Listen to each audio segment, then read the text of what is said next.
Plenário aprova projeto que aumenta a pena para o crime de feminicídio. Eunice Oliveira anuncia a instalação do primeiro centro de inteligência do Brasil. Comissão de Constituição e Justiça debate a segurança da urna eletrônica.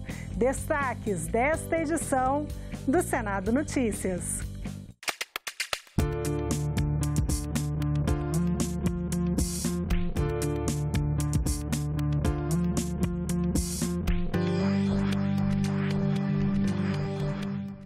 Olá, boa noite.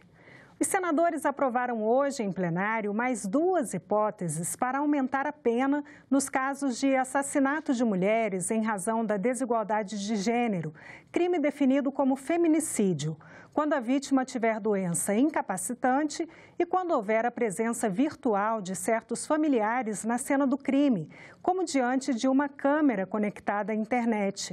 A proposta volta para análise da Câmara dos Deputados. O plenário também aprovou a criação do Plano Nacional de Enfrentamento ao Homicídio de Jovens, principalmente negros e pobres, entre 15 e 29 anos, porque são os mais atingidos pela violência no Brasil. O presidente do Senado, Eunice Oliveira, anunciou a criação do primeiro centro de inteligência no Brasil, que vai ser instalado em Fortaleza. O Ministério Extraordinário da Segurança Pública vai lançar um centro em cada região do país e o Ceará vai abrigar o da região Nordeste. Nós vamos lançar o primeiro centro de inteligência do Brasil no Nordeste, vai ser em Fortaleza. Nós conseguimos, inclusive, que os governadores todos do Nordeste assinassem um documento de concordância que o Centro de Inteligência, por Fortaleza ser a cidade, o Ceará ser o estado mais estratégico do ponto de vista de passagem, tanto do tráfico como do tráfico de armas. Então a gente vai, na quinta-feira de manhã, fazer esse evento lá no Ceará. Só combateremos o crime através da investigação e da inteligência verdadeira, porque nós temos aí julgamento já feito, não chega a 8% no Brasil, não chega a 8% de média dos crimes sendo esclarecidos. Então, quem vai esclarecer esses crimes vai ser exatamente a inteligência integrada, pura e simplesmente armar o cidadão, dar mais uma arma para o cidadão. Acho que não é aumentar penas. Eu acho que esse não, na minha humilde visão, eu acho que isso não é o fundamental. O fundamental é esclarecermos os crimes que temos no Brasil, que não chega a ser esclarecido, repito, mais do que 8% em todas as esferas da população. O senador Romero Jucá disse estar tranquilo em relação à decisão do Supremo Tribunal Federal de torná-lo réu. O líder do governo afirmou que vai provar sua inocência. Era um inquérito que tratava de doação oficial de campanha, R$150 mil, oficial, declarado e prestado conta.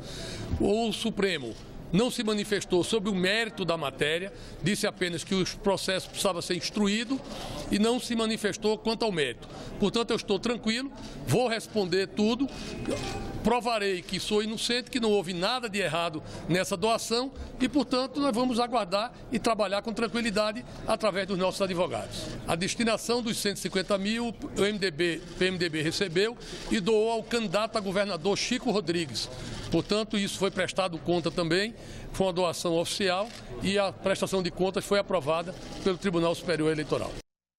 A segurança da urna eletrônica e a implementação do voto impresso nas eleições gerais de 2018 foram debatidos pela Comissão de Constituição e Justiça na manhã desta terça-feira. Foi a segunda audiência pública que a comissão fez sobre esses assuntos. Uma lei aprovada pelo Congresso em 2015 determinou que o voto na urna eletrônica fosse impresso a partir deste ano. O cronograma estabelecido pelo TSE para cumprir a lei é de 10 anos. Nas eleições de outubro, apenas 5% das 550 mil urnas eletrônicas estarão preparadas para imprimir o voto dos eleitores.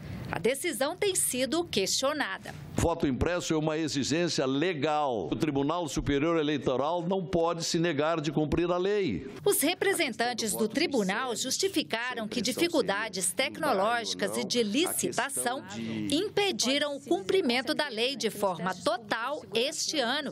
A empresa contratada para desenvolver as novas urnas não cumpriu os prazos e foi necessário partir para um plano alternativo. O tribunal também percebeu a necessidade de compatibilizar essas escolhas políticas com o próprio cronograma de substituição das máquinas para que não houvesse desperdício de dinheiro público. As senhoras e os senhores podem entender que a urna eletrônica tem, em média, uma validade de 10 anos e já há uma escala de substituição progressiva e esse número de 5% é um número que é obtido a partir desse planejamento técnico do tribunal. E essa decisão foi no sentido de se desenvolver uma nova urna, que contemplaria já o voto impresso, resolveria a questão de atualização dos componentes internos, de acordo com o mercado exige, e também já promoveria a necessidade de substituição ou renovação do parque tecnológico da Justiça Eleitoral. No centro do debate sobre a impressão de votos, uma dúvida que aparece com mais força, principalmente em ano eleitoral. A urna eletrônica brasileira é inviolável ou não? Nós temos evidências de que a fraude é inviável. Nós vamos chegar aqui à conclusão de que o sistema é 100% seguro, porque isso é uma falácia. Mas, pelo histórico que nós temos e pelas evidências que nós temos até hoje, e todos os dispositivos de segurança e auditabilidade que são implementados no processo, nós consideramos a fraude até hoje inviável. Nós já fizemos 4 testes públicos de segurança, em que nenhum participante, professores renomados, doutores realmente em segurança da informação, não houve alteração de voto. Então comprove que não é possível. Qual é a maneira fácil de comprovar? Imprime o voto. Acabou. Ainda há tempo para licitação e cumprir isso que causa um verdadeiro clamor público, como disse o senador Caiado? Exatamente. Em complementação, até nós estamos submetidos ao que definiu o próprio Tribunal de Contas da União, que aprecia as nossas contas de gestão. E ele disse que a melhor maneira de implementação dessa vontade política do Congresso Nacional é o escalonamento progressivo. E a gente continua com o tema eleição. Na segunda reportagem especial sobre as eleições 2018, vamos mostrar como espalhar notícias falsas sobre candidatos pode pesar no seu bolso. Desde 2010, o Brasil já sofre com fake news, com perfis falsos em Facebook. E se nada for feito, em 2018 vai piorar.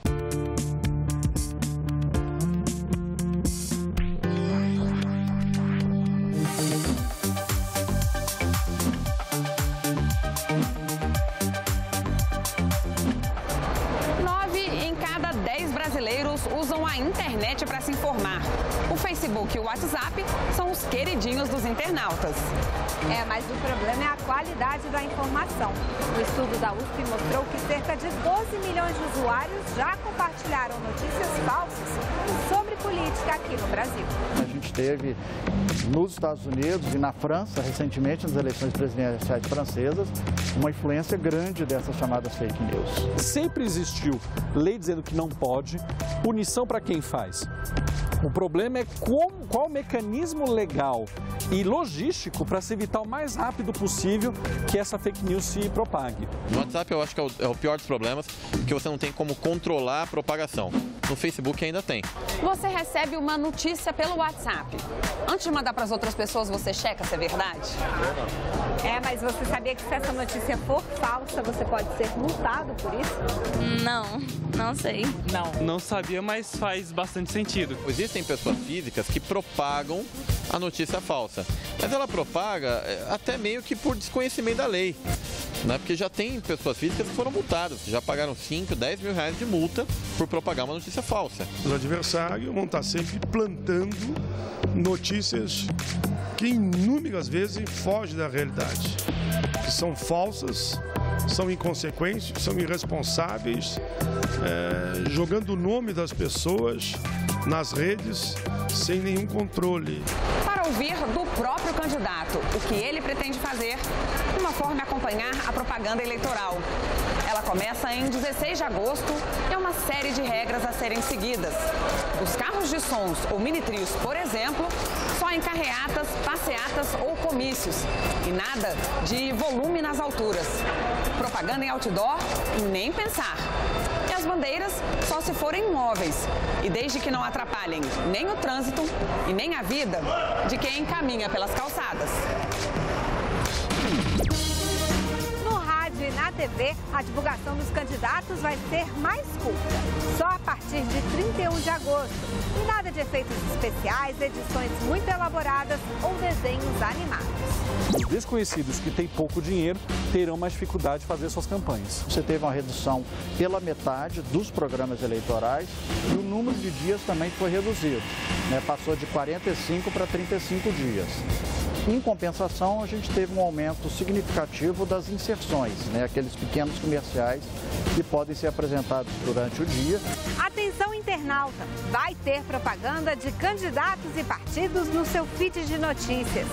É que as campanhas pagas pelo Facebook são liberadas. Só os partidos, o candidato, podem fazer isso, né? Eles contratam as empresas que mantêm as redes sociais para que elas façam esse funcionamento de conteúdo. O que a lei prevê é que tem que ser claro que isso é impulsionamento, que isso é publicidade paga. Não é não. Você deve ter visto e ouvido muito essa frase por ocasião do carnaval. Mas assédio não é um tema da moda, passageiro. Assédio está no Código Penal, é crime e é uma luta que veio para ficar. O repórter Fábio Henrique Guimarães apresenta esse tema para a gente logo mais no programa Em Discussão. A questão do assédio vem sendo discutida no mundo todo. No Brasil, há uma legislação específica para o assédio sexual. A Comissão de Assuntos Sociais debateu as formas de assédio no trabalho. Que o assediador seja o superior hierárquico, para fins trabalhistas, não. O assediador pode ser o colega que senta do lado. Nós não temos, por exemplo, uma lei que incrimine o assédio moral. A violência, na forma como ela se manifestar em assédio de qualquer outra maneira, ela tem que ser nominada e tem que ser denunciada. O assédio sexual, moral e psicológico, as provas, a investigação, a denúncia e o medo da vítima. É isso, daqui a pouco, no Em Discussão. O programa Em Discussão começa logo depois do argumento. E nós ficamos por aqui. Você pode rever as reportagens desta edição na nossa página na internet, senado.leg.br/TV. A seguir, o programa Argumento com o senador Fernando Bezerra Coelho. O tema é o novo Código Comercial. Muito obrigada pela companhia. Continue sintonizado aqui, na TV Senado.